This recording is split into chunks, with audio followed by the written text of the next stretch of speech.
데살로니가전서 2장 1절에서 12절 말씀을 통해 2025년 사랑의 교회를 소개합니다 라는 제목으로 하나님의 말씀 증거하겠습니다. 매년 송구영신예배는요, 올 한 해 우리 사랑의 교회가 걸어갈 길을 그려보는 그런 시간입니다. 지금까지 매년 참 많은 모습을 이야기하면서 또 우리가 바라보면서 걸어왔습니다. 2018년 삶이 달라지는 교회를 소개할 것이라고 말씀을 나누었습니다. 돌아보면 우리의 삶이 참 많이 달라졌습니다. 2019년은요, 말씀이 기준이 되는 교회였어요. 그러니까 세상 사람들이 괜찮다고 말하는 삶이 아니라 말씀이 기준이 되는 그런 삶, 우린 지금 이런 삶을 고민하며 살아가고 있습니다. 2020년에는 삶이 성장하는 교회였습니다. 비록 코로나가 생겨서 많이 모이지는 못했지만 각자의 자리에서 믿음을 붙들고 살았죠. 그래서 2021년은 이제 코로나를 지내는 과정 가운데 힘이 되는 교회라는 이름으로 함께 걸어갔습니다. 서로에게 힘이 되는 교회, 또 세상에 짐이 되는 교회가 아니라 세상에 힘이 되는 교회. 그리고 2022년은 하나님을 기대하는 교회를 이야기했고요. 2023년을 시작하면서 나눈 모습이 하나님을 경험하는 교회였습니다. 근데 정말 신기한 게 2023년도 하반기 교회 훈련학교가 하나님을 경험하는 삶이었어요. 제가 처음 시작할 때도 이 훈련학교를 생각하지는 못했거든요. 안식월 갔다가 이 훈련학교를 만나서 안식월 갔다 온 이후에 시작하게 됐습니다. 우리가 하나님 이렇게 걸어가고 싶습니다 기도하면서 고백하고 나아가니까 하나님께서 그 길을 만들어 주시는 것을 참 경험할 수 있었습니다. 앞서 영상에서도 살펴보았지만 2024년은 하나님 안에서 함께 기뻐하는 교회, 그 이름으로 우리는 함께 했습니다. 이제 2025년 사랑의 교회를 소개합니다. 2025년 우리 사랑의 교회는 하나님 앞에 서는 교회입니다. 누군가 우리에게 물을 거예요. 교회 다니시나 봐요. 네, 교회 다닙니다. 그 교회가 어떤 교회인가요? 네, 우리 사랑의 교회는 하나님 앞에 서는 교회입니다. 우리 교회는 사람이 아니라 하나님이 기뻐하시는 삶을 살려고 합니다. 하나님이 바라보시는 하나님 앞에서 살아가려고 노력하고 몸부림치는 교회입니다. 우리 이 시간 이렇게 인사하겠습니다. 사랑의 교회는 하나님 앞에 서는 교회입니다. 우리 교회는 하나님이 기뻐하시는 삶을 살 것입니다. 하나님 앞에서 살아가겠습니다. 오늘 함께 살펴본 이 데살로니가 전서, 바울이 데살로니가 교회에 보낸 편지잖아요. 바울이 여기서 이제 데살로니가 교회 성도들에게 자신이 어떻게 사역을 해왔는지를 말하고 있어요. 그런데 그 내용을 한 문장으로 요약한다면 이렇게 됩니다. 하나님 앞에서 사역했습니다. 하나님 앞에서 살아갔습니다. 4절에 보면 그는 자신의 사역이 사람을 기쁘게 하려고 한 게 아니라 오직 마음을 감찰하시는 하나님을 기쁘시게 하는 그런 사역이다, 그렇게 이야기를 해요. 그러니까 결정의 기준이 더 많은 사람에게 기쁨이 되는 게 아니라 오직 하나님이 이걸 기뻐하실까? 그것을 기준으로 삼았다는 거예요. 이것은 나는 누구에게 집중할 것인가, 그 이야기죠. 그 결정이에요. 영국의 수상이던 윈스턴 처칠은요, 정치 활동을 하는 중에 이 많은 이 동료 정치인들, 또 반대편 정치인들에게 공격과 비난을 진짜 많이 받았어요. 그럼에도 불구하고 아무렇지도 않게 그냥 일상생활을 하고 지내는 거예요. 그래서 그런 모습을 보고 이제 기자가 질문을 했습니다. 그런 공격을 받으면 많이 힘들고 어려울 텐데 어떻게 이겨내는가요? 그러니까 이 질문을 할 당시에 동료 국회의원이 굉장히 심한 비난을 하고 공격을 했거든요. 그때 그가 대답한 건 전혀 의외였습니다. 저는 그 사람의 말 때문에 힘들거나 마음이 고통스럽지 않습니다. 내가 그 사람을 존경했다면 그의 의견에 신경을 쓰겠지요. 그러나 나는 그를 존경하지 않기 때문에 그 사람의 말을 신경 쓸 필요가 저에게는 없습니다. 상대방이 무슨 말을 하든지 나는 그 사람에게 집중하고 있지 않기 때문에 상관없다라고 말하는 겁니다. 윈스턴 처칠은 상대 국회의원을 향한 이야기였지만 바울이 말하는 건 저는 하나님에게 집중하고 있습니다. 그 얘기를 하는 거예요. 저는 사람들이 무엇을 기뻐할까 거기에 집중하지 않습니다. 저는 하나님이 무엇을 기뻐하실까 그것에 집중합니다. 이것이 하나님 앞에 서는 삶입니다. 바울의 관점은 거기 있는 거예요. 사람이 무엇을 기뻐할까 이거 생각했으면요 이방인에게 복음을 전하지 않았을 겁니다.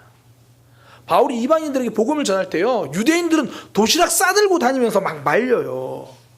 그러니까 바울이 그들을 생각했으면 그들의 기분, 그들의 감정, 그들의 뜻을 생각했다면 복음은 땅끝까지 전해지지도 않았을 거고 여기까지 우리에게까지 전해지지도 않았을 겁니다. 하나님이 기뻐하신 선택을 해야 생명이 살아납니다.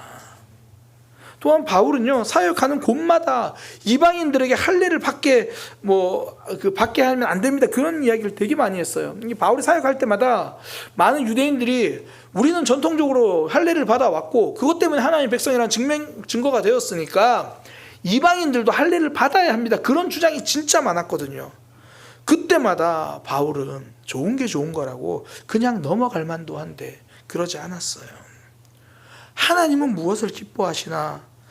하나님이 좋아하시는 것, 그것이 그의 기준으로 살았습니다. 그 결과 수많은 이방인들이 하나님을 믿고 제대로 신앙생활을 하잖아요. 하나님이 기뻐하시는 선택이 제대로 된 믿음을 세웁니다. 사실 우리도 신앙생활을 하다 보면요 한 가지 믿음의 결정을 하려고 해도 변수가 너무 많아요. 가족들 생각해야 되고 옆에 있는 사람 생각해야 되고 뒤에 있는 사람 생각해야 되고 날 쳐다보는 저 눈빛도 생각해야 되고 그렇게 다 생각하고 심사숙고해서 결정을 딱 했어요. 아차, 하나님을 생각하지 못했어요. 그분은 이해해 주시겠지. 그래도 하나님 제가 이 사람 배려하고 저 사람 배려하고 이 사람 생각하느라 결정하고 하나님을 어쩔 수 없이 놓쳤는데 하나님은 이해해 주시겠죠. 네, 하나님은 이해해 주시겠죠. 그러나 분명한 건 그 결정은 하나님이 기뻐하시는 결정은 아니라는 거예요. 그 결정에는 생명이 없습니다. 믿음이 세워지지 못합니다. 또 제자리 걸음을 걷는 삶인 거죠. 우리가 신앙생활에서 우선순위란 말을 참 많이 하잖아요. 우선순위는 여기에서도 동일한 거예요. 하나님이 기뻐하시는 방향을 우선으로 선택하고 나머지 부분을 조율할 수 있는 것은 맞추는 거죠.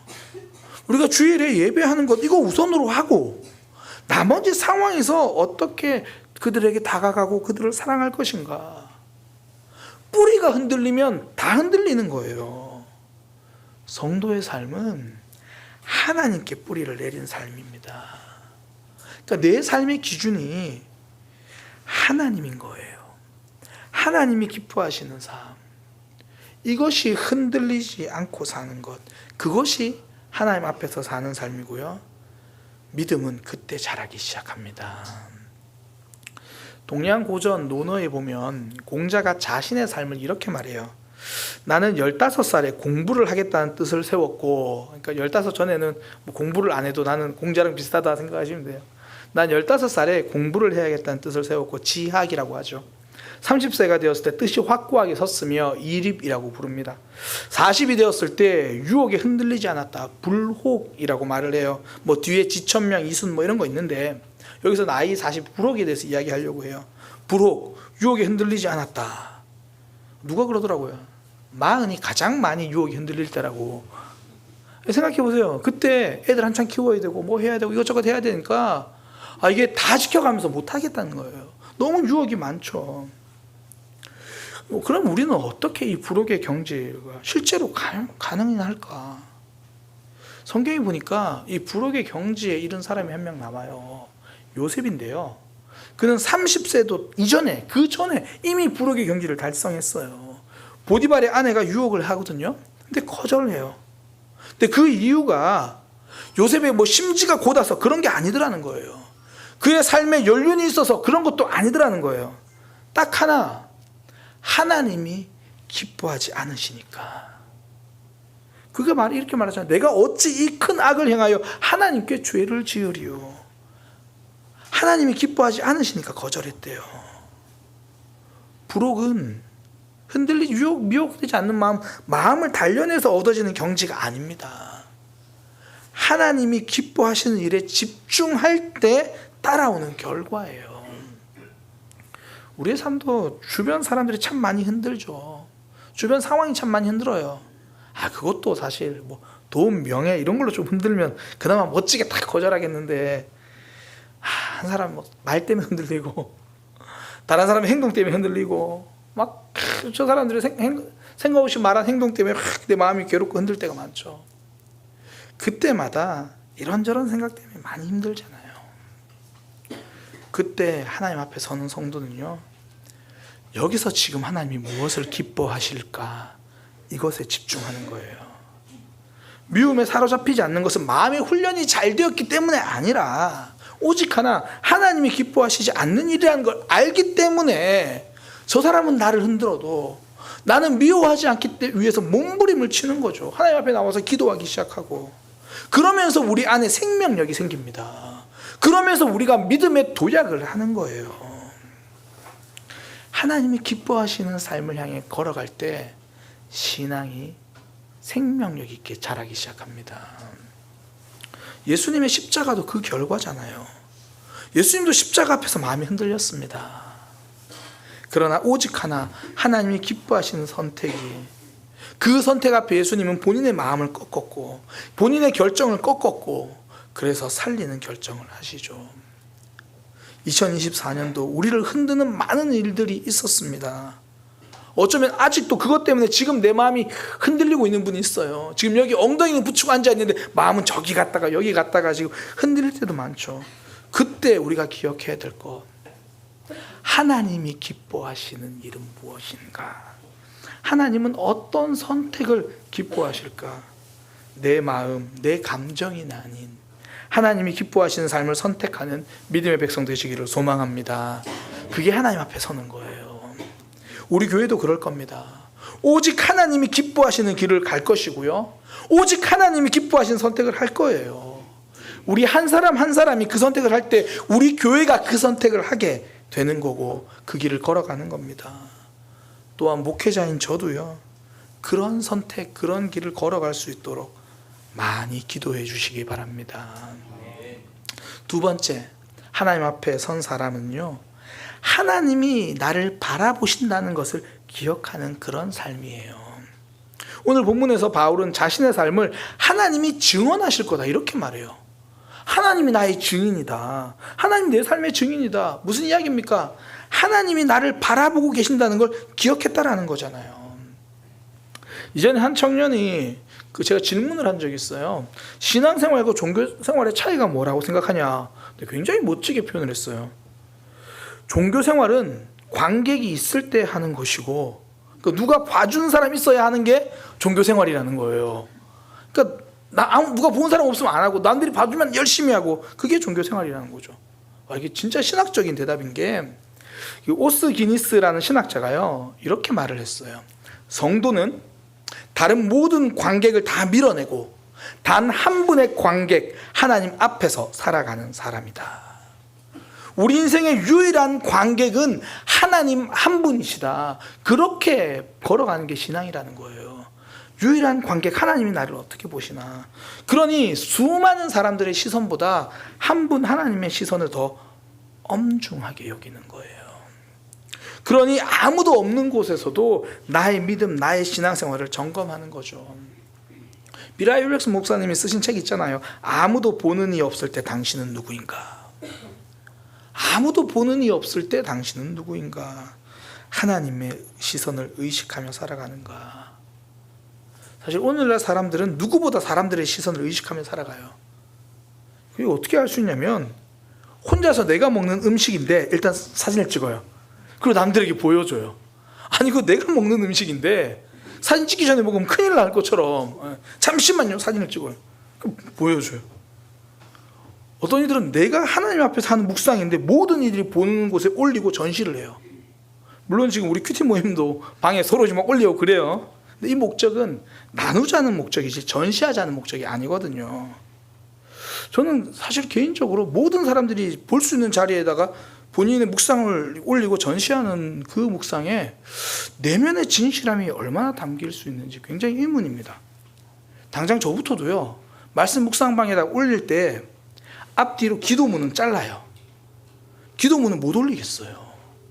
그 기도문에 보면 진짜 제 모습 있는 그대로 고백하고 남들에게 보여주기 부끄럽고 민망하고 그 기도문 보는 순간 우리 목사님 진짜 이래서 안 되겠네, 진짜 막 그런 생각이 들 정도로 연약함인데, 성도는 나의 중심까지 아시는 그 하나님 앞에 선 사람이에요. 이걸 라틴어로 코람 데오라고 하잖아요. 코람 앞에 데오 하나님 앞에서 나의 중심을 꿰뚫어 보신 하나님 앞에 서는 것, 나를 바라보신 하나님 인식하며 살아가는 것, 이때 내 삶에선 돌이킴의 영성이 생겨요. 하나님이 나를 꿰뚫어 보시니까 지금 내 모습 이대로 있을 수 없다는 걸 깨닫잖아요. 얼마 전에 한 분과 대화를 하는데요, 화인 맞은 양심에 대해서 이야기를 하게 됐습니다. 제가 그분의 이야기를 들으면서 영적인 깨달음을 얻었어요. 그분이 하시는 말씀이 뭐냐면, 목사님, 양심은 영적인 것입니다. 저 그 말을 듣는데 왜 내가 이걸 지금까지 놓치고 살았지? 저는 양심 그러면 윤리적인 차원이라고 생각을 했어요. 도덕적인 차원. 그런데 성경에 보면 양심을 성령과 함께 우리에게 하나님을 알게 해준 도구라고 이야기를 하거든요. 양심이 우리 속에서 증거한다고 이야기하거든요. 그렇지, 양심은 분명히 영적인 거지. 이건 하나님이 주신 영적인 영역이라는 거죠. 그렇게 볼 때 양심을 전 이렇게 정의하고 싶어요. 하나님이 내 중심을 꿰뚫어 보시고 계는 것을 인식하는 것, 그게 양심인 거죠. 하나님이 지금 내 중심을 꿰뚫어 보시고 계신데 나는 괜찮은가? 이게 양심이죠. 그 꿰뚫어 보시는 하나님을 생각하니까 돌이키게 되죠. 극단을 향해 가던 생각과 마음을 멈추게 되죠. 성도의 관객은 사람이 아닙니다.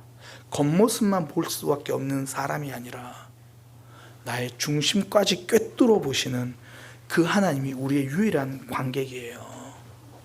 그러니 남들은 다 괜찮다고 말해도 나를 꿰뚫어 보신 하나님 앞에서 살아가는 것, 그때 내 삶이 하나님께로 돌아오기 시작합니다. 그때 내 삶이 하나님께로 향하게 됩니다.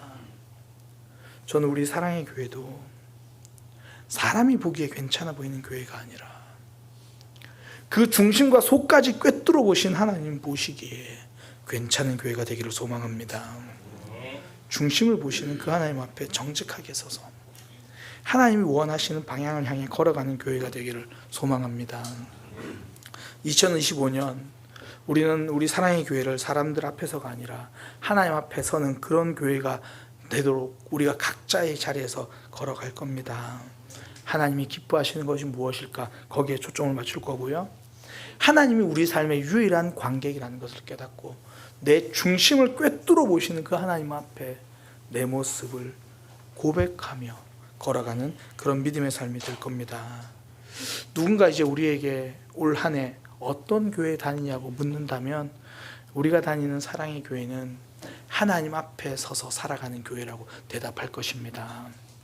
우리 교회는 하나님이 기뻐하시는 결정을 하기 위해서 모든 성도들이 몸부림치고 있는 그런 교회라고 소개할 수 있게 되기를 소망합니다. 사람들이 바라보는 그 모습이 아니라 나의 중심을 꿰뚫어 보시는 그 하나님 앞에 내 모습을 고백할 수 있는 그런 성도, 그런 교회가 되기를 소망합니다. 우리 옆에 있는 지체들과 함께 인사하겠습니다. 사랑의 교회는 하나님 앞에 서는 교회입니다. 우리 교회는 하나님이 기뻐하시는 삶을 살 것입니다. 하나님이 보시는 앞에서 살아가겠습니다. 기도하겠습니다. 하나님, 우리의 삶 하나님 앞에서 살아가게 하여 주옵소서. 하나님께서 기뻐하시는 것이 무엇인지 거기에 집중하며 살아가게 하여 주옵소서. 내 감정이 아니라, 내 생각이 아니라 우리 하나님이 기뻐하시는 그 길을 향해 걸어가게 하여 주옵소서. 무엇보다 오직 한 분 하나님이 내 중심 어떻게 보고 계실까? 하나님이 우리 교회 어떤 모습으로 보고 계실까? 그 앞에 두렵고 떨림으로 서서 하나님 앞에 엎드리고 진실하게 돌이키는 믿음의 삶, 그런 교회 되게 하여 주옵소서.